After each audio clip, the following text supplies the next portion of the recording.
പിതാവിൻ്റെയും പുത്രൻ്റെയും പരിശുദ്ധാത്മാവിൻ്റെയും നാമത്തിൽ ആമേൻ. പ്രിയപ്പെട്ട സഹോദരങ്ങളെ, ഈ നല്ല ദിവസത്തെ ഓർത്ത് നല്ല ദൈവത്തിന് നമുക്ക് നന്ദി പറയാം. നന്ദി നിറഞ്ഞ ഹൃദയത്തോടെ ഈ ദിവസം കൂടി ജീവിക്കുവാൻ ദൈവം നമ്മളെ അനുവദിച്ചിരിക്കുന്നു.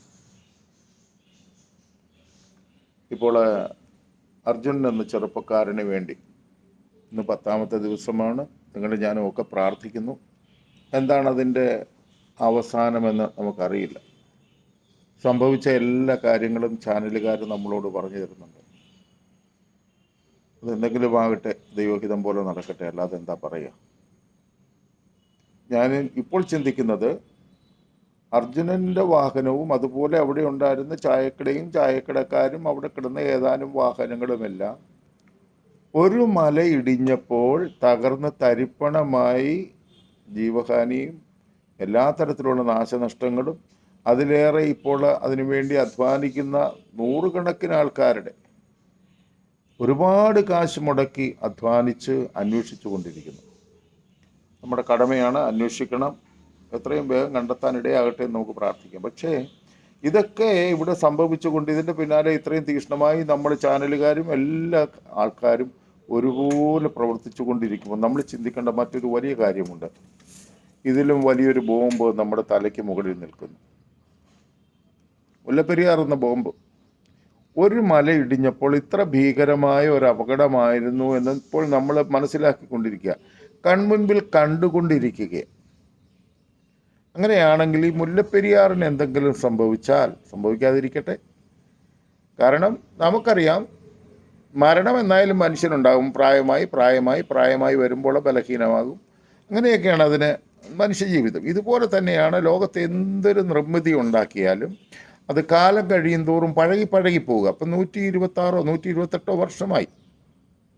ഇപ്പോഴും നമ്മൾ അതിന് കുഴപ്പമൊന്നുമില്ല, ഇനിയും ഹൈറ്റ് കൂട്ടി വെള്ളം സംഭരിക്കാം എന്നൊക്കെ പറയുന്നു. ഇതുവരെ ഇതിനൊരു തീരുമാനമായിട്ടില്ല. എങ്കിലും ഒരു കാര്യം ചിന്തിക്കുക, ഒരു മല ഇടിഞ്ഞപ്പോൾ ഇങ്ങനെ സംഭവിച്ചെങ്കിൽ ഒരു 100 മലയും ഈ നിരന്ന് നിൽക്കുന്ന ഡാമുകളിലുള്ള വെള്ളവും കൂടെ താഴേക്ക് വന്നാൽ 3-4 ജില്ലകളും കുറേ ലക്ഷം ആൾക്കാരും മരിച്ചു പോകും എന്നൊക്കെ പറയുന്നുണ്ട്. നിങ്ങളൊന്ന് ചിന്തിച്ച് നോക്ക്. അങ്ങനെ ഒന്ന്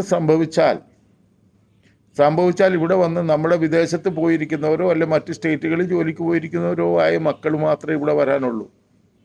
നേവൽ ബേസും എയർപോർട്ടും എല്ലാം വഴി, കൊച്ചിൻ പോർട്ടും ഒക്കെ വഴി പോകുമെന്നാണ് പറയുന്നത്. ഇത്ര ഭീകരമായ ഒരു നാശം നമുക്ക് മുകളിൽ നിന്നിട്ട് നമ്മൾ ചില സമയങ്ങളിൽ മഴക്കാലത്ത് അതിനെപ്പറ്റി ഒന്ന് സംസാരിക്കും, പിന്നെ വിട്ടുപോകും. ഇത് ഏത് രാഷ്ട്രീയക്കാർക്കാണ് ആവശ്യം? എല്ലാവരും മഴക്കാലമാകുമ്പോൾ ചില കാര്യങ്ങളൊക്കെ പറയും. ഏതായാലും ഇതിനൊരു സമാപനം ഉണ്ടാകണ്ടേ, ഇതൊന്ന് അവസാനിപ്പിക്കണ്ടേ? ഇതിനെന്തെങ്കിലും ഒരു നല്ല കാര്യം ചെയ്യാനായിട്ട് ആരെങ്കിലും ആത്മാർത്ഥമായി ഇറങ്ങുന്നുണ്ടോ? ഇറങ്ങുന്നവർക്ക് കൈക്ക് ബലമില്ല, കൈക്ക് ബലമുള്ളവരൊട്ട് ഇറങ്ങത്തുമില്ല. തമിഴ്നാടിന് വെള്ളം കൊടുക്കേണ്ടത് ആരാ പറഞ്ഞേ? വെള്ളം കൊടുക്കണമല്ലോ.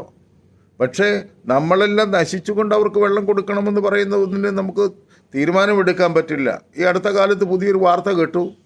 ഒരു ടണൽ പണിത് 50 അടിയോ വേണ്ട ഒരു ലെവലിന് താഴെ ഒരു ടണൽ പണിത് തമിഴ്നാട്ടിലേക്ക് വെള്ളം കൊടുത്താൽ ഇത് പ്രശ്നം ഉണ്ടാവില്ല.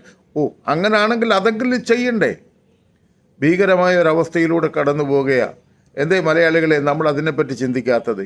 ഈ ഒരു മനുഷ്യനോ അല്ലെങ്കിൽ ഏതാനും പേരുടെ മരണവും ഒരു മല ഇടിഞ്ഞപ്പോൾ ഇത്രയും തീക്ഷ്ണമായി ചിന്തിക്കുന്നെങ്കിൽ 100 മല ഒന്നിച്ചിടിയുവാൻ, അതുപോലെ നിരന്നു നിൽക്കുന്ന ഡാമുകളെല്ലാം ഒരുപോലെ പൊട്ടിത്തകർന്ന് എല്ലാം കൂടി ഒരു ശ്മശാന ഭൂമിയായി മാറാൻ സാധ്യതയുള്ള 4-5 ജില്ലകളെ കണ്ടിട്ട് എന്തേ നമുക്ക് അനങ്ങാതിരിക്കുന്നു. അതുകൊണ്ട് എൻ്റെ പ്രിയപ്പെട്ട സഹോദരങ്ങളെ, എത്രയും വേഗം ഇതിനൊരു കാര്യങ്ങൾ തീരുമാനിക്കാം. അതിനു വേണ്ടുന്ന കാര്യങ്ങൾ നമുക്ക് പ്രാർത്ഥിക്കാം. ആദ്യം എല്ലാവരും പ്രാർത്ഥിക്കുക. കാരണം അന്ധകാരം മൂടിയ നേതാക്കന്മാരുടെയും അധികാരികളുടെയും ഹൃദയം തുറക്കാൻ മനുഷ്യന് പറ്റില്ല. അതുകൊണ്ട് ദൈവമേ, ഞങ്ങളോട് കരുണയായിരിക്കണമേ എന്ന് പ്രാർത്ഥിക്കാം. ദൈവമേ, ഈ ഡാമിന് വേണ്ടുന്ന നല്ല കാര്യം ചെയ്യാൻ ഞങ്ങളുടെ അധികാരികൾക്കും അതുപോലെ തന്നെ ഭരണകർത്താക്കൾക്കും രാഷ്ട്രീയക്കാർക്കും വേണ്ടുന്ന ഉൾക്കാഴ്ച കൊടുക്കണമേ എന്ന് പ്രാർത്ഥിക്കാം. കേന്ദ്ര സർക്കാർ എത്രയും വേഗം ഇതിന് ഇടപെടണമേ എന്ന് നമുക്ക് പ്രാർത്ഥിക്കാം. സുരേഷ് ഗോപി സാറ്, അദ്ദേഹം ഒത്തിരി നന്മ ചെയ്യുന്ന മനുഷ്യനാണ്. അദ്ദേഹത്തിന് നല്ല വിഷനുള്ളൊരു മനുഷ്യനാണ്.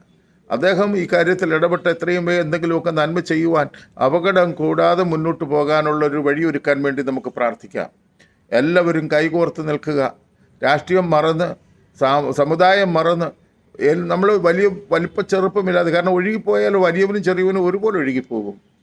ഈ വലിയ അപകടത്തെ തിരിച്ചറിഞ്ഞുകൊണ്ട് നമുക്കിതിനു വേണ്ടി പ്രാർത്ഥിക്കാം. അധികാരികൾ ഇതിനു വേണ്ടി പ്രവർത്തിക്കാൻ ദൈവത്തിൻ്റെ പരിശുദ്ധാത്മാവ് ഇടപെടട്ടെ. ആമീൻ. കൊള്ളാമെന്ന് തോന്നുന്നെങ്കിൽ ഇതൊന്ന് ഷെയർ ചെയ്ത് സഹായിക്കണം. കമൻറ്റും ഒക്കെ ഇടുന്നേ. നമ്മളെല്ലാവരും ഇങ്ങനെയൊക്കെയുള്ള കാര്യങ്ങൾ പറയുകയും അധികാരികളുടെ ബോധത്തിൽ കൊണ്ട് കൊടുക്കുകയൊക്കെ ചെയ്യുമ്പോഴല്ലേ എന്തെങ്കിലുമൊക്കെ നന്മ സംഭവിക്കുക. ആമേൻ.